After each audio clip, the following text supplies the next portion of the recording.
राम राम भाभी जी। तेरी 2 बार राम राम। मुझे एक बात बता, तुझे घर में कोई काम नहीं है क्या? ये आप क्या बोल रही हो भाभी जी? ठीक बोल रही हूँ मैं। तुझमें शर्म नाम की चीज नहीं है क्या? हर दूसरे तीसरे दिन मेरे घर मुंह उठाकर चली आती हो।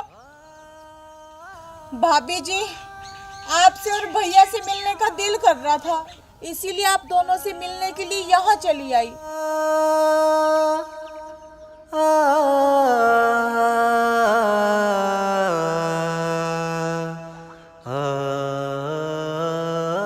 इधर आ तू।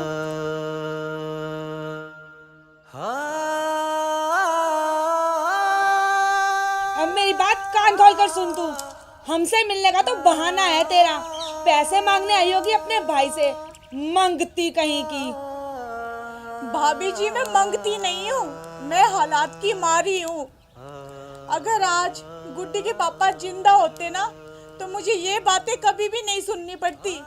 और भाभी जी, अगर एक बहन ने 500 रुपए अपने भाई से मांग लिया, तो इसका मतलब वो मंगती होगी। वो मेरा भाई है भाभी जी। और अगर मुसीबत के टाइम वो मेरी मदद नहीं करेगा, तो फिर मेरी मदद कौन करेगा भाभी जी? अपनी जबान को बंद कर और फालतू बोलने की जरूरत नहीं है। आज के बाद इस घर में कदम मत रखियो। चल यहाँ से। भाभी जी, मैं चली जाऊंगी, लेकिन सिर्फ एक बार मैं भैया से तो मिल लूं। इससे पहले कि मैं तुझे धक्के मारकर निकालूं, चुपचाप चली जा यहाँ से।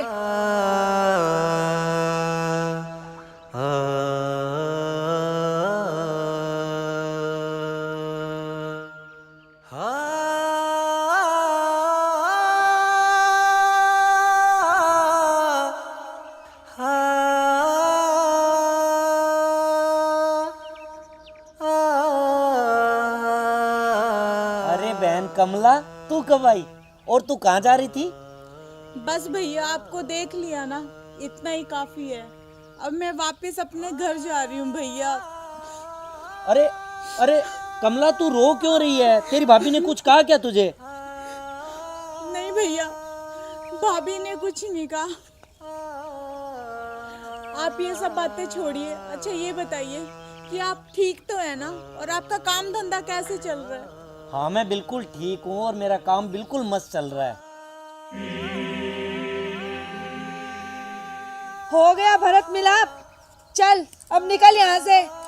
तू ये क्या बकवास कर रही है चमेली? ये मेरी बहन है।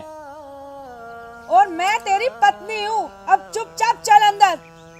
चमेली, तेरा दिमाग खराब हो गया है क्या? दिमाग मेरा नहीं, तुम्हारा खराब हो गया है। इसे घर से निकालते हो या फिर मैं जाऊँ? अरे चमेली, तू घर से क्यों जाएगी? ये घर तो तेरा ही है। बहन कमला, मैं तेरे आगे हाथ जोड़ता हूँ, तू इस घर से चली जा, मुझे चैन से रहने दे।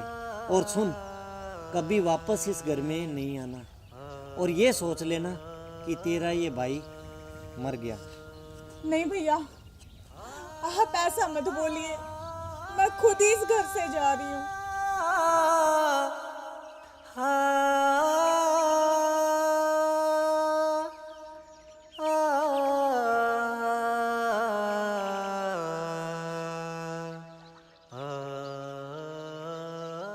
इसीलिए हमेशा कहा जाता है कि बेटियों को शिक्षित करना चाहिए। जैसे कि इस वीडियो में मेरे साथ हुआ, भगवान ना करे अगर किसी लड़की पर ऐसी मुसीबत आती है, तो पढ़ी लिखी होने के कारण वो अपने पैरों पर खुद खड़ी होगी, अपने परिवार का भरण पोषण वो खुद कर सकती है। कम से कम मेरी तरह वो किसी पे मोहताज तो नहीं होगी ना।